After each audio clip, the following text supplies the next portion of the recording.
Tale 20, A Scientific Phenomenon, by Anonymous. Yes, art brought me to this. The speaker was a tall, thin, young woman of a nervous temperament. The storm of dark hair was pushed back in hurried confusion.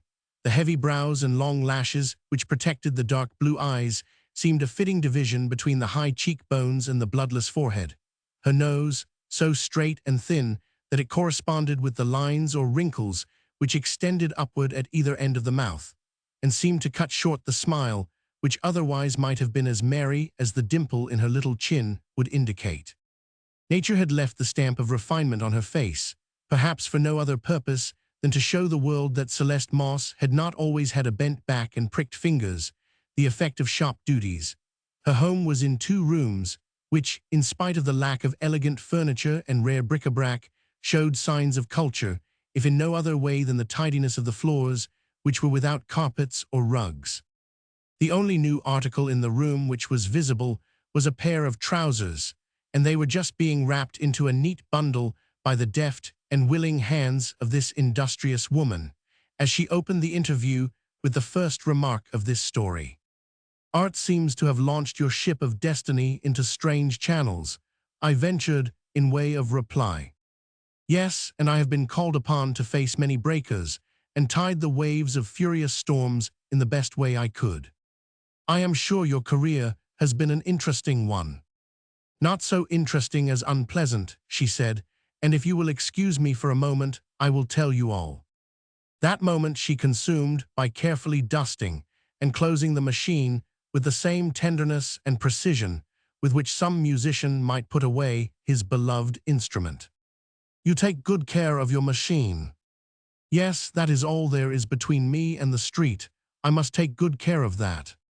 I believe you said art transposed you from some other sphere in life to your present position, said I, anxious to draw her back to her subject. Yes, I was born into a rich home, wherein the merry jingle of dollars was of less consequence to the different members of my family than the rattle of pennies is to me now. I received all the finishing touches of education, then, as my indulgent father said, just for pastime, I took up drawing and painting. My heart, brain, and fingers seemed tuned with one accord, so that taking the brush and palette in my hand was only striking the chords of my artistic nature, and the 307 harmony, which was thereby inspired, spread itself in delicate tints and shades, producing pictures which were as natural as those of the old masters were. So much attention was paid to my amateurish productions that I soon found myself famous. Then I fell in love.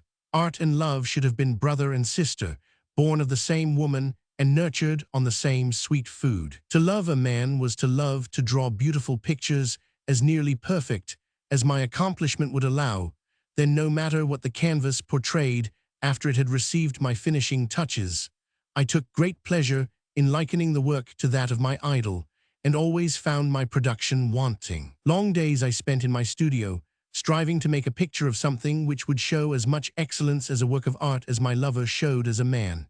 Each time I tried I improved, but before I had reached that stage of supremacy as an artist, I had so lost my head along with my heart that it was a hopeless task.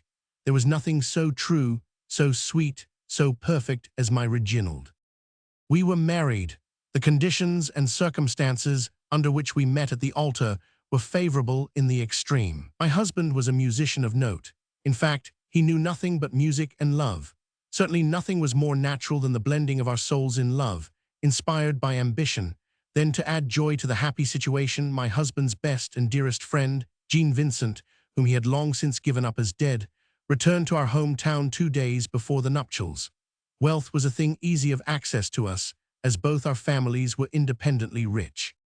I was an only child, and it was a common expression 308 of my father's that as I was so careless in regard to my sex, it would be my duty to the family to produce a son. We were very happy, my husband, Mr. Vincent, and I, for Reginald insisted on his taking up his residence with us during his stay. He, too, was an artist of no mean ability, and as Reggie said, we could share the same studio and perhaps be of assistance to each other. And besides, my husband was teaching a great deal now, and it would be so nice to have Jean in the house for company. We spent many happy days. I could sit for hours and listen to those two chums discuss their travels, one in quest of musical education, the other chasing art in its various forms, and a part of the time the two royal rovers spent their time in quest of pleasure. But Reginald had tired sooner than his friend, and the date of his homecoming had been the beginning of the love match, which had culminated so happily. Mr. Vincent had remained in Italy for a time, then visited the Sahara Desert, climbed the pyramids of Egypt and scaled the dangerous peaks of the Alps. He had hunted in the jungles of Africa and probed Mother Earth for gold in far-off Australia. In fact, he had been everywhere, from the scenes of direst poverty to the grandeur of royal palaces. It was not strange, therefore, that this swarthy man of Oriental customs could entertain, instruct, and make friends at one and the same time. There was such a striking contrast between him and Reginald that many spoke of it. Reginald was one of those dear little short, fat men who seemed to beam with good nature. His round face was pink and white, while his clear blue eyes shone with that merry twinkle 309 of tenderness so characteristic of the German type, while Mr. Vincent was tall and broad-shouldered, with a face which was a study of stern determination. The years of hardship were not without effect. Neither did his dark skin, black curly hair, and luminous eyes of ebony have a tendency to soften the expression which the ravages of time had stamped upon his face. So much did these men enjoy the companionship of one another that they were always together when it was possible, and it was only natural that I should join in all their conversation. You may imagine my joy when Reginald came to me and said, "Celeste, I want you to make a portrait of Jean, and dear, make it your masterpiece." Then came long days of close association. We were closeted for hours in the studio. We talked art. We exchanged views. Jean sat for me, and then I persuaded him to reciprocate. I told him that as he was sitting for a picture of himself for my husband, that it would be a grand opportunity for him to put my face on canvas. And after the deliberate conclusion that we would surprise Reggie, we decided to present him with my likeness at the same time Jean's was finished. We worked with a will. When Reginald was away from home, we often went to the church or the theater or took a drive together. I know some people indulged in a little of that putrid gossip, which is sure to follow the act of any gallant man. We did nothing that could in any way be construed as disloyal to my husband. He knew our every move and sanctioned it all. It was during this period of sitting and painting that I made a happy discovery, and when I told Reginald, he was so 310 delighted that he lost no time in conveying the glad tidings to my parents. The prospects of an heir caused joy in their hearts. Finally, the pictures were completed, and with them Mr. Vincent's visit, for, as he put, he had stayed long enough in one place and would move on.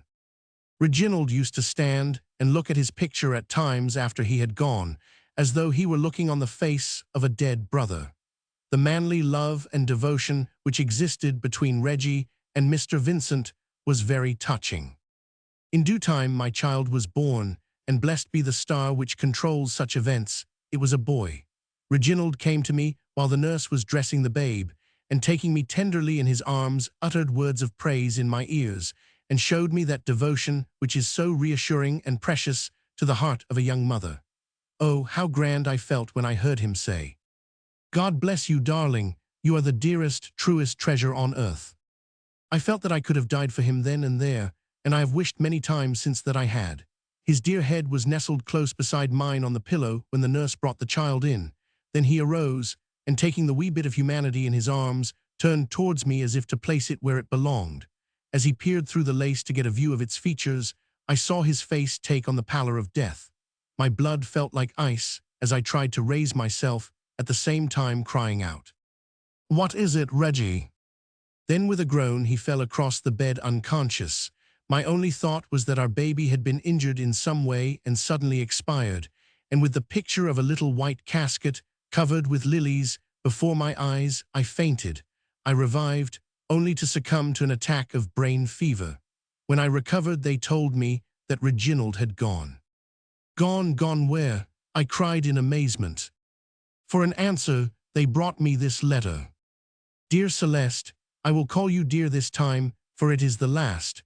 I do not blame you so much for what has happened. I should not have trusted even the best friend on earth with you and your charms. I can easily account for all.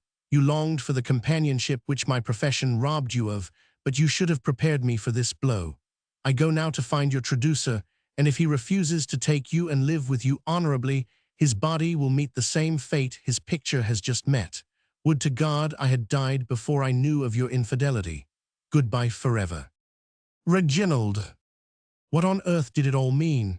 I went to the library, and there found Mr. Vincent's likeness simply cut and slashed into ribbons. Reginald had left orders not to remove it. As I gazed on the ruined portrait and thought of the part of my husband's letter wherein a like fate was promised Jean, I realized how utterly impossible it would be to consent to Reginald's demands, for to do so would be an open confession of wrong, with a defined effort to right it, and so help me, God, we were as innocent as the now fatherless babe, and I knew Jean Vincent to be a man of principle. Then I 312 thought of Reginald's obdurate nature, and, oh horrors, he would be a murderer. With the thought of blood running from gaping wounds, I swooned away. When I opened my eyes again, the doctor was standing over me. I asked for my baby. The nurse brought it, and I was so mystified that I shrieked in my despair. The poor little black thing, black eyes, ringlets of jet black hair, and skin as swarthy as the cuticle of an Italian. A long talk with the physician shed light on the subject. He explained how the constant association with some dark person at such a time as that in which I happened to be with Mr.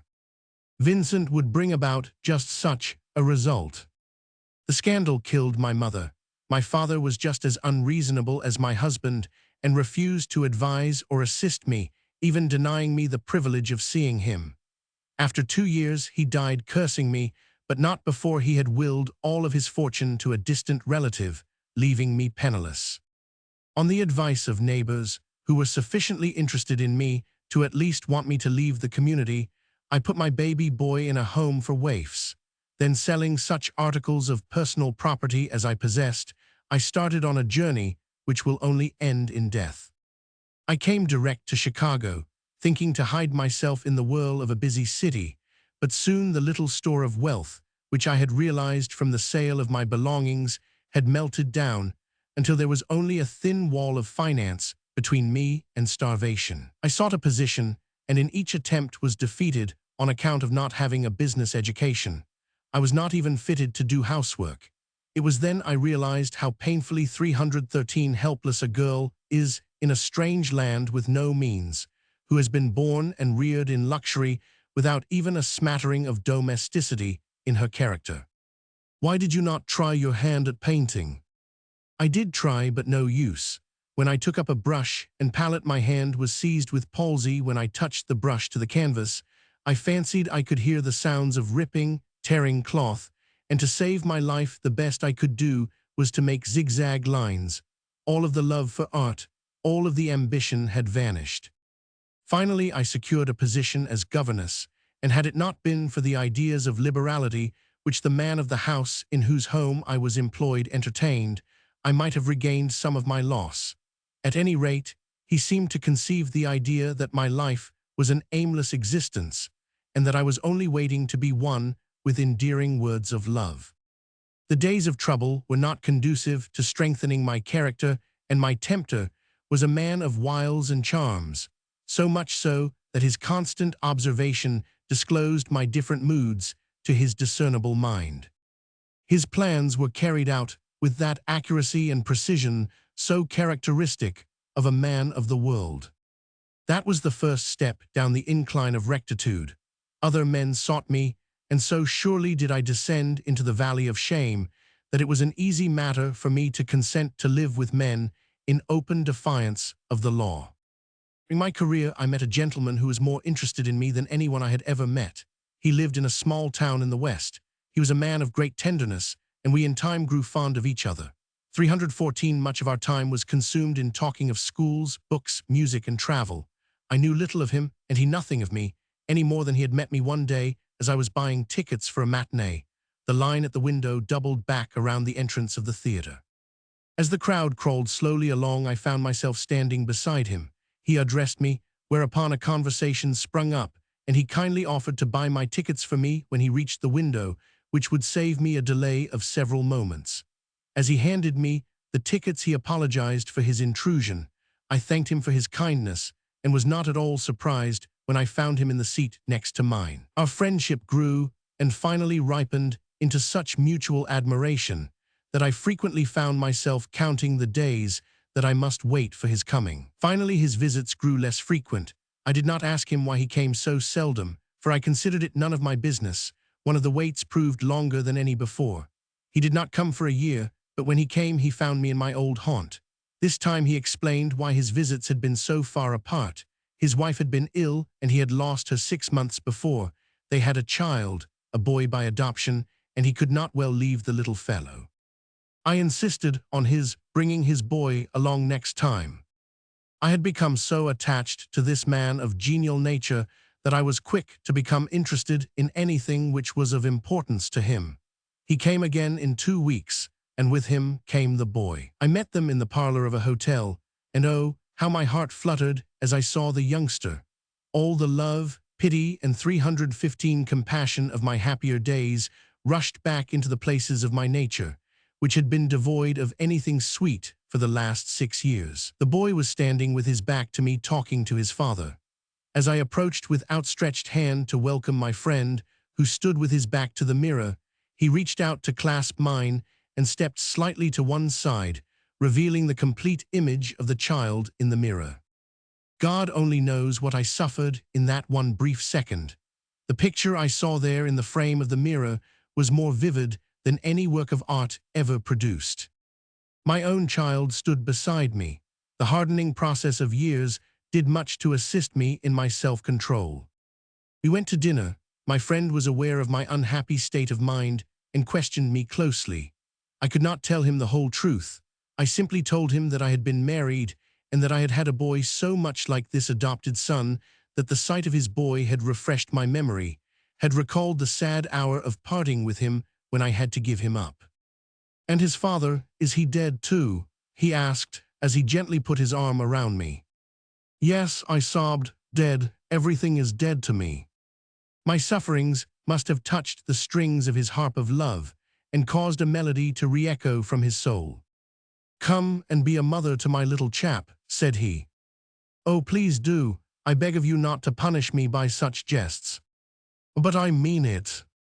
I hope that God in his goodness will never allow any poor woman to suffer as I 999.